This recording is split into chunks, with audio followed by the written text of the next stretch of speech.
Hi, everybody. Today we're going to be talking about what is success.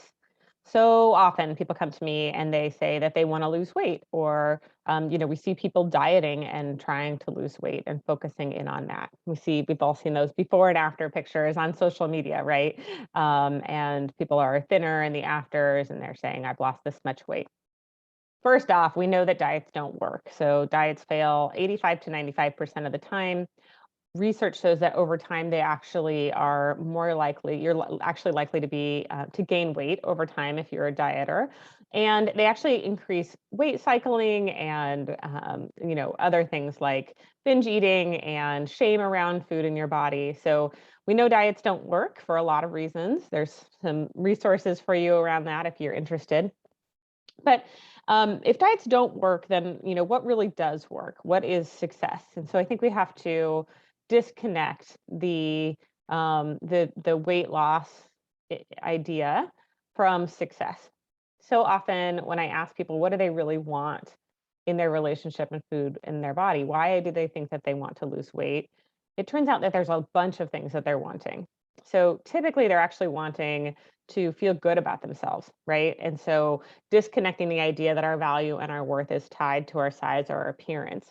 Because even if you get to that magical number, you still may not look the way that you want to look, or you still may not feel like you're good enough because you're always chasing this kind of arbitrary external ideal or appearance or number. And so that's not going to actually lead to feeling self-acceptance, right? And feeling good enough. We have to disconnect our value and our worth from the idea that it's tied to these things. And that's really diet culture messaging, right? These systems of oppression that keep us all kind of chasing some arbitrary ideal. I love the book, The Body is Not an Apology by Sonia Renee Taylor for this.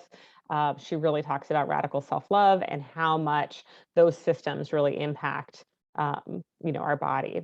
Another book on my reading list, I haven't dove into it yet, but I'm really excited to, is Fearing the Black Body.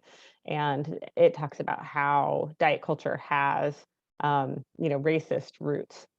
So those are a couple of resources for you there. The other things that people are really looking for are things like energy, vitality. Maybe they're concerned about blood sugar. Maybe they're concerned about like diabetes or cholesterol, these kinds of things.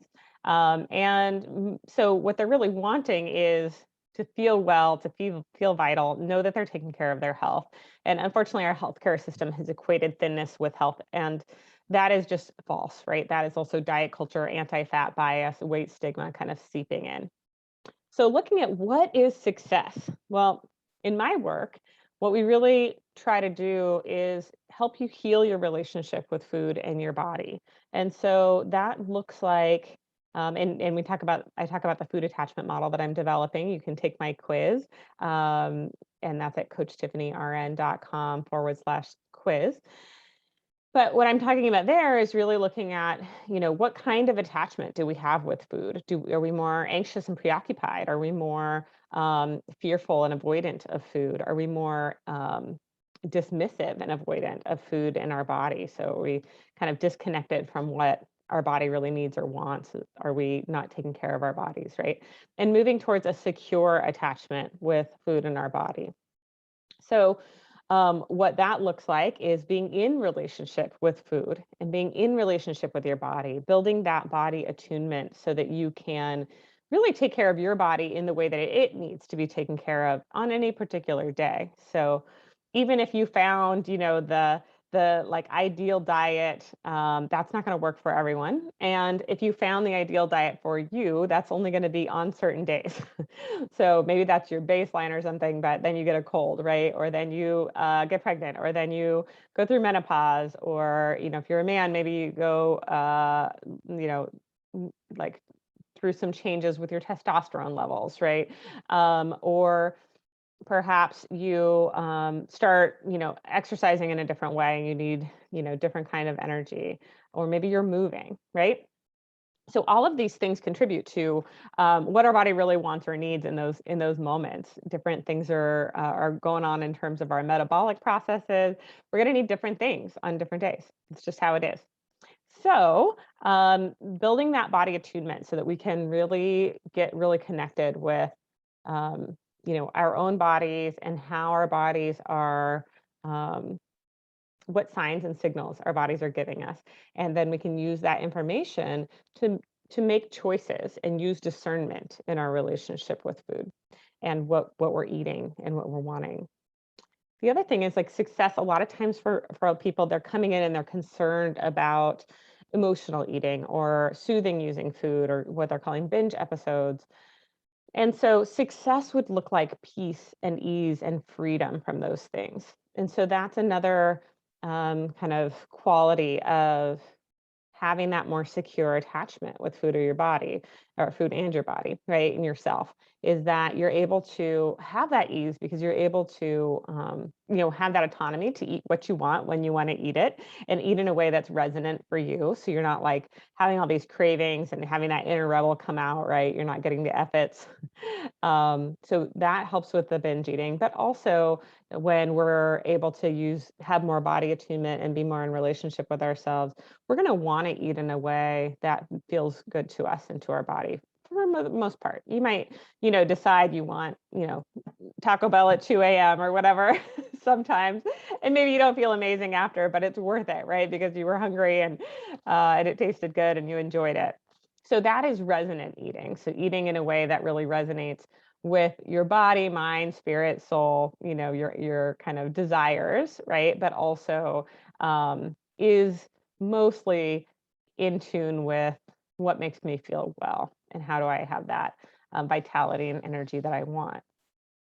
So we've kind of talked about a lot of different things, but the idea of secure attachment or earned secure attachment with food in your body, it's really just a framework for how do I come to that place where I'm solid? I feel grounded. I feel empowered. I feel peaceful, at ease, comfortable, but also not like disconnected or avoiding. Food isn't just fuel, right? It is meant to be something that we're in relationship with, that we're able to take in, that we glean satisfaction and joy from. It's meant to be a cultural tradition. It's meant to be something we do with others, a social, connection with other people, right? So it's bringing that quality to it. But for each person, it's going to be a little different. So maybe you're someone who has celiac disease, for example. And so eating out with friends really isn't something that feels safe for you because you're worried you might get, some cross contamination or something like that, right? Or maybe, for you, you don't want food to be very, very, take up very much space in your life. So maybe you don't want to do a lot of food prep or something like that. So those things are guideposts or something to give you kind of an idea of what a earned secure relationship with food might really look like for you. And that's not even what I would say is success. It's just kind of a place that you can be aware that is possible for you to go. And so what I want you to do and take away from this is really looking at what would success be for you?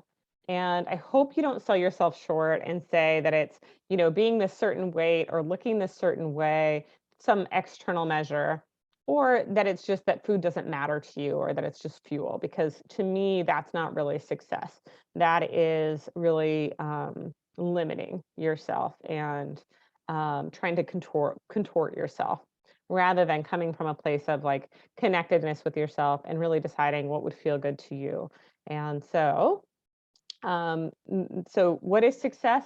That's really up to you and your individual preferences and what would feel good to you. But I really want you to imagine an ideal relationship with food.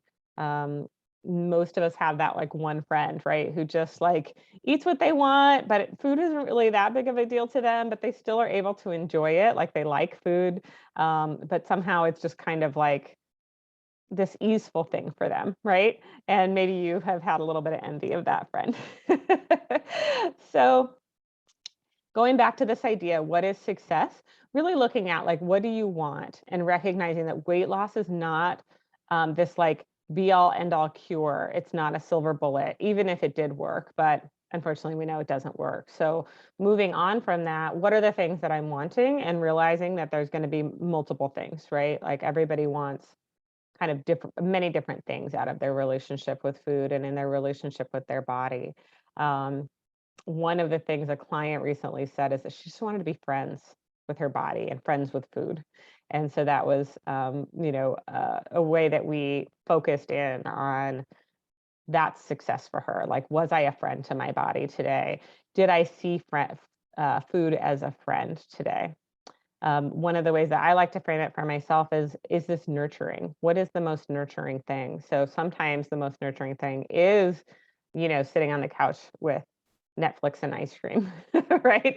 Most of the time, though, it is feeding myself regularly and well, and lots of, fresh foods and vegetables and these sorts of things. That's what usually feels the most nurturing to me after getting more attuned with my body and practicing taking care of it really at a deep level. So, some food for thought. And I just want to leave you with the question of, like, what do you really want for yourself in your relationship with food, in your relationship with your body? What are your biggest priorities, and how can you reframe the idea of success to really match what you actually want for yourself and that beautiful vision that you have? Take care.